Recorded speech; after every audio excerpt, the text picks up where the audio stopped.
हाय, hello, नमस्कार मित्र आणि मैत्रिणींनो. मी संध्या स्वागत करते तुमचं आजच्या आपल्या या साफसफाईच्या नवीन भागात. चला तर मग जास्त वेळ वाया न घालवता सुरुवात करूया आजच्या आपल्या चर्चेला आणि चांगली कानउघडणी करूयात त्यांची ज्यांनी आपली कानं किर्र केली आहेत.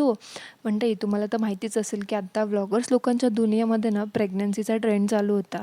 तर आता ह्या संपत आलेल्या प्रेग्नन्सी ट्रेंडमध्ये ना ह्या कावळे फॅमिलीने आपला सहभाग नोंदवला आहे.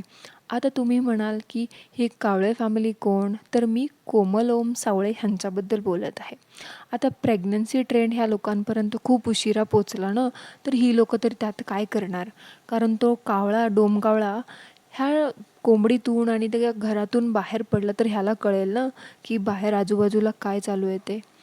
पण मैत्रिणींनो, ह्या डोमकावळ्या फॅमिलीसोबत गंमत अशी झाली ना की ह्या लोकांना हा ट्रेंड नक्की काय होता ना हे समजलंच नाही.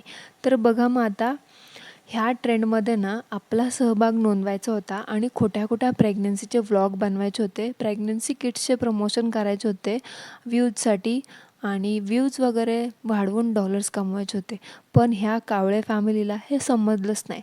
ह्यांना असं वाटलं की खरोखरच प्रेग्नंट व्हायचे आणि ह्यांनी अगदी तसंच केलं आणि अखेर ह्या डोमकावळ्याच्या प्रयत्नाला यश आलं, बिचाऱ्याला देव पावला. आणि पहिल्यांदा एका बाळाची आई असलेली 3 वर्षाच्या मुलीची आई असणारी ही कोंबडी पुन्हा एकदा प्रेग्नेंट झाली. काय करणार बिचारे. असा मसालेदार कॉन्टेंट असेल तर बघणारे पण बघतात आणि त्यांना पण आयता विषय देते ह्यांची बायको म्हणजे कोंबडी.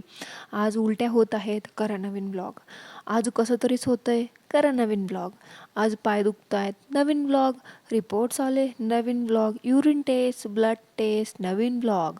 सोनोग्राफी रिपोर्ट्स आले, नवीन ब्लॉग. बाळ बाहेर आलं, नवीन ब्लॉग. तर हे असं काहीसं ह्यांचं चालू होतं प्रेग्नन्सीनंतर.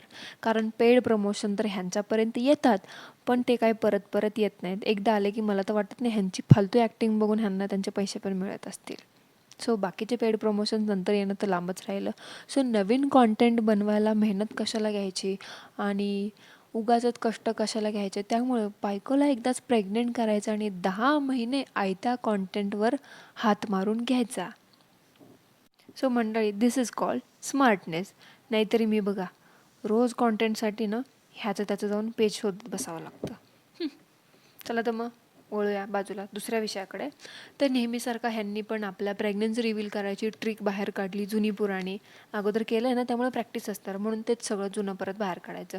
बायकोला ताप आला म्हणून केली ब्लड टेस्ट आणि त्या ब्लड टेस्टमध्येच ह्यांना कळालं की ह्यांच्या बायकोला दिवस गेलेत म्हणून. आता मला सांगा मंडळी, ताप आल्यावरती कोण ब्लड टेस्ट, युरिन टेस्ट करतं का? ठीक आहे, ब्लड टेस्ट केली, पण ब्लड टेस्टमध्येच लोकं कळतं की बाबा प्रेग्नंट आहेत म्हणून. कोणता डॉक्टर सांगतो की ताप आल्यावरती ब्लड टेस्ट, युरिन टेस्ट करा म्हणून? मला जेवढं माहिती, तुम्ही तुमच्या डॉक्टरला, तुमच्या गायनॅकला तुम्ही सांगितलं की बाबा पिरियड्स मिस झालेत किंवा पिरियडशी रिलेटेड तुम्ही सिम्पटम्स तुम्हाला जाणवले, तुम्ही त्यांना सांगितले की बाबा असं असं होते, तेव्हा ते लोक म्हणतील ना ब्लड टेस्ट, युरिन टेस्ट करा म्हणून. आणि हा कावळा, मला तर काय वाटतं माहिती आहे का, ब्लड टेस्ट करायला किंवा ताप आल्यावरती हा बहुतेक आहे ना गायनॅककडे जात असेल. मूर्ख डोमकावळ्या.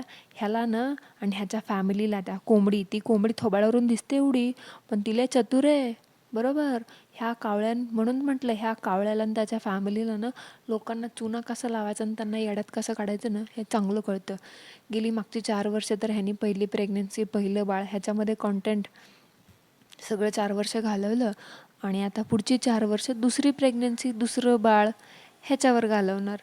अरे मूर्ख डोमकावळ्या, पहिलं बाळ सांभाळायची तुला अक्कल नाही, ती कोंबडी तुझी मोठी नाही झाली अजून आणि दुसरं बाळ जन्माला घालायला निघालात तुम्ही. हां, ती पहिली तुमची 3 वर्षाची मुलगी आहे ना, ती कपडे बदलताना तुला कॅमेरा बंद करावा एवढी पण अक्कल नाही, मॅनर्स नाही का तुला? हां, डोमकावळ्यात धडधडीत कॅमेरासमोर कपडे बदलता तुम्ही, तुझी आई, ती बावळट कोंबडी.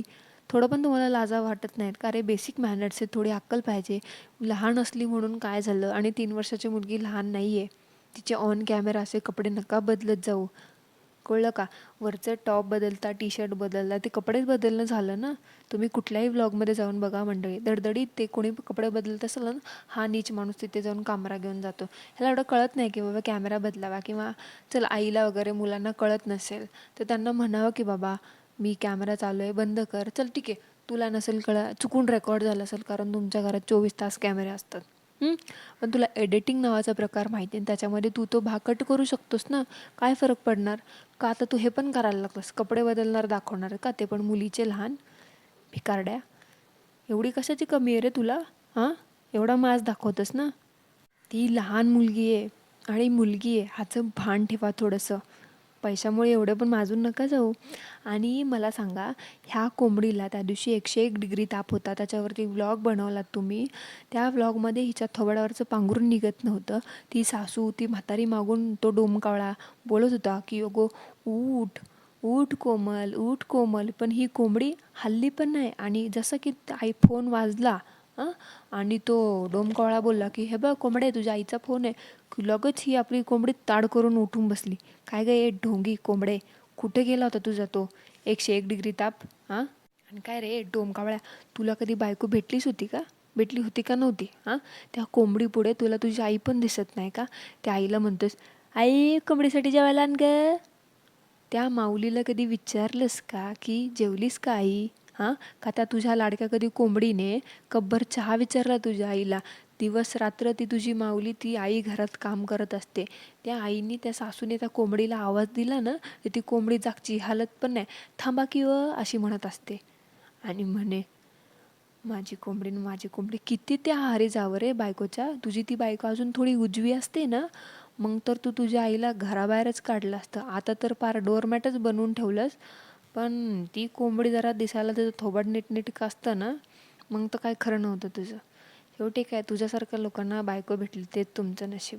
आणि काय रे एक खोटारड्या, तुला खरंच माहिती नव्हता का ती कोंबडी प्रेग्नेंट येते? त्या दिवशी 101 डिग्रीवाला व्लॉगमध्ये तर सारखा त्या परीला बाजूला सरकवत होतास. मांडीवर नाही बसायचं.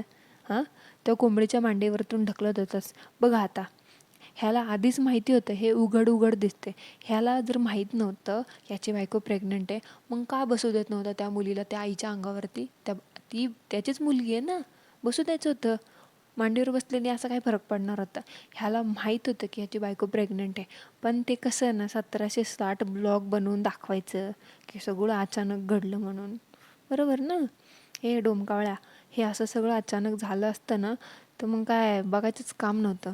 बावळट अडाणी गाड्या. आणि थोडंसं मोठा हो, थोडासा शरीराने नाही, थोडं डोक्याचा भाग वापर, मेंदूत मोठा हो थोडासा. आणि काय काय कोंबडे, आयुष्यात कधी आजारी पडली नव्हती का? तो डोमकावळा म्हणतो माझी कोमल आयुष्यात कधीच आजारी पडली नव्हती. अरे डोमकावळ्या, कधी तुझे डोळे नीट उघडून बघ. त्या कोंबडीचं थोबाड 12 महिने 13 काळ असं वाटतं की ती आजारीच आहे. सो बघ जरा डोळे उघडून आजूबाजूची सत्य परिस्थिती. एवढं पण बायकोमध्ये गुरफटून नाही जावं. काय करणार, तुमच्यासारख्या लोकांना बायकोच भेटली नसते ना कधी, म्हणून तुम्ही असं वागता. शेवटी काय बोलणार? कोंबडी आहे ना तुझी ती, म्हणून तू बोलणारच आता, असं तिची बाजूच घेणार. पिल्ले द्यायचे आहेत ना शेवटी तिला. आणि मैत्रिणींनो, तुम्ही ह्याचा दुसरा व्लॉग पाहिला का, ज्यामध्ये ही कावळे फॅमिली प्रेग्नन्सी रिव्हील करतात, ट्विन्स आहे असं बोलून? सुरुवातीला तर काय बोलतो त्या आजीला की आजी सांगा तुम्हाला काय पाहिजे, मुलगा पाहिजे की मुलगी पाहिजे? नंतर स्वतःच बोलतो मुलगी झाली तरी चालते, आपलं तसं काय नाही. अरे हौशी डोमकावळ्या, तसं काय नाही, असं काय नाही. काय तुझ्या थोबाडावरतून दिसते की तुझा हा सगळा आटापिटा मुलगा हवा ह्यासाठी चालू आहे. पहिली मुलगी होती तर मग दुसरा चान्स कशाला घेतला होतास? पहिली मुलगी दुसरी मुलगी काय वेगवेगळी असणार आहेस का?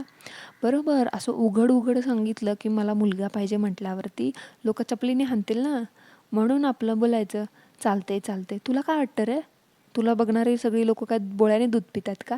त्यांना कळत नाही का तुला काय म्हणायचं ते? खोटारड्या, स्वतःला लय मोठा व्लॉगर समजतो. डोमकावळाच तू, हौशी डोमकावळा.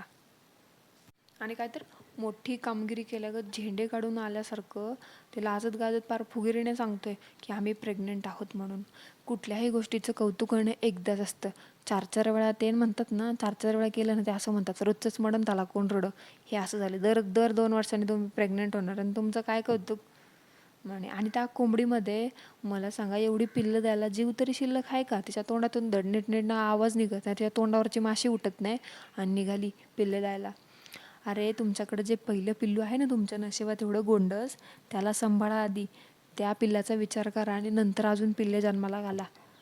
आणि आणि काय ती कोंबडी प्रेग्नन्सी रिव्हील करताना कसं ते लाजत गाजत होती आणि काय ते लाजायचं आणि काय ते हसायचं आणि हो स्वतःला काय तू आयशा जुले का समजते का गं?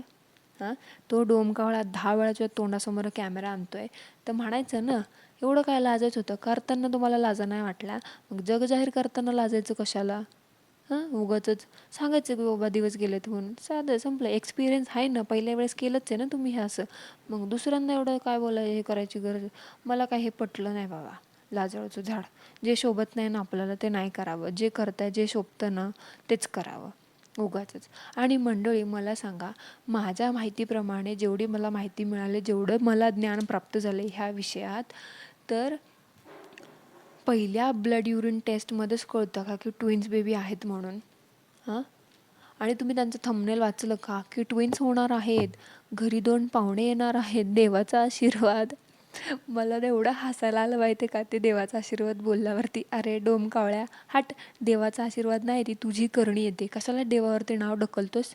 स्वतः करायचं आणि देवाला पुढे करायचं. असं देवाच्या नावाने झालं असतं तर मग काय बोलायचं होतं. जोक्स जोक बाजूला ठेवत. तर हा का बोलतो, तर ट्विन्स बेबी आहेत म्हणे. पहिल्या ब्लड युरिन टेस्टमध्ये ह्यांनी असं दाखवलं की ट्विन्स बेबी कळले ह्याला म्हणून. तर मूर्ख माणसा, जरा ज्ञान प्राप्त कर. दुसऱ्यांदा हे सगळं होतं आहे. तर माझ्या माहितीप्रमाणे की 5th मंथ 5वा महिना किंवा जास्त 5व्या महिन्यामध्ये कळतं की बाबा ट्विन्स बेबी आहेत म्हणून. खूप जास्त रेअर केस असतील तर 7व्या किंवा 6व्या महिन्यामध्ये असं काहीतरी समजतं. मोस्ट ऑफ द 5व्या किंवा 7व्या प्रेग्नन्सीमध्ये सोनोग्राफी टेस्टमध्ये ते लोक कन्फर्म करतात की ट्विन्स बेबी आहेत किंवा नाही, किंवा सिंगल फेटस लाईफ आहे किंवा ट्रिपलेट्स वगैरे आहे असं. पहिल्या प्रेग्नन्सी ब्लड युरिन टेस्टमध्ये किंवा सोनोग्राफीमध्ये कोणी सांगत नाही की बाबा ट्विन्स आहेत आणि ट्रिपलेट्स वगैरे आहेत म्हणून. उगाचच काहीतरी ते ऑडियन्सला येड्यात काढायचं आणि बावळट बनवायचं. तूच डोळ्याने दूध पितोय ना असं मला वाटतं. तुला वाटतं की डोळे बंद करून दूध पिल्यावर लोक आपल्याला बघत नाहीत म्हणून, पण तू किती वचलेलं आहे ते आम्हाला चांगलं माहिती. म्हणून तर म्हटलं तुला हौशी डोमकावळा. बघा आता मंडळी, स्वागत व्हा, काय म्हणतात, सावध व्हा. ह्यांचं बेबी यायच्या आधीपासूनच हे एवढं मिल्किंग करणं चालू आहे. खरंच ट्विन्स बेबी असतील तर मग ह्या तर पठ्ठ्याला असं वाटेल ना की बाबा मी कितीच मोठं काम केलं आहे बाबा, काहीच काय बोलायचं. तर आता जाऊ द्या, ह्या डोमकावळ्याच्या उपद्व्यापामुळे जे झालं आहे त्याला तर काय आपण बदलू शकत नाही. त्यामुळे दुसऱ्यांदा आईबाप होत आहात, त्याच्यामुळे तुमच्या कोंबडीचं, तुमच्या फॅमिलीचं मनापासून अभिनंदन. पण एक गोष्ट सांगते, सारखं ते आपल्या थोबाडासमोर कॅमेरा घेऊन जाऊ नकोस त्या कोंबडीच्या. हां, आणि तुला माहिती आहे ना, माहीत नसेल तर मी सांगते. कॅमेरा, मोबाईल वगैरे असतं ना, ह्याच्यामध्ये रेडिएशन नावाचा प्रकार असतो. तो फिटससाठी आणि बाळाच्या आईसाठी चांगलं नसतं. सो जरा जातीने शहाण्या जबाबदार बापासारखं वाघ दुसऱ्यांदा बाप होतोयस ना, आणि त्या कोंबडीची जरा काळजी घे. तिला खायला वगैरे घाल. आणि एक कोंबडे जरा प्रसन्न राहा, ते बाळ प्रसन्न राहील. आई प्रसन्न तर ते बाळ प्रसन्न. नाहीतर बघावं तेव्हा थोबाडावर आपले 12 वाजलेले असतात आणि मरगळलेली असते. आणि हे डोमकावळ्यासारखं बायको करू नकोस. थोडं त्या छोट्या मुलीकडे, पहिलं पिल्लू आहे ना तुमचं, त्याच्याकडे पण लक्ष द्या. सारखं हे करत असतो, कोंबडी कोंबडी कोंबडी. हा, बापरे, कठीण आहे यांचं. सो चला तर मग मित्रमैत्रिणींना कसा वाटला आजचा हा आपला चर्चेचा भाग आणि नवीन विषय. सो मी म्हणजे आशा करते की मी हे निवडलेले 2 नमुने तुम्हाला आवडले असतील.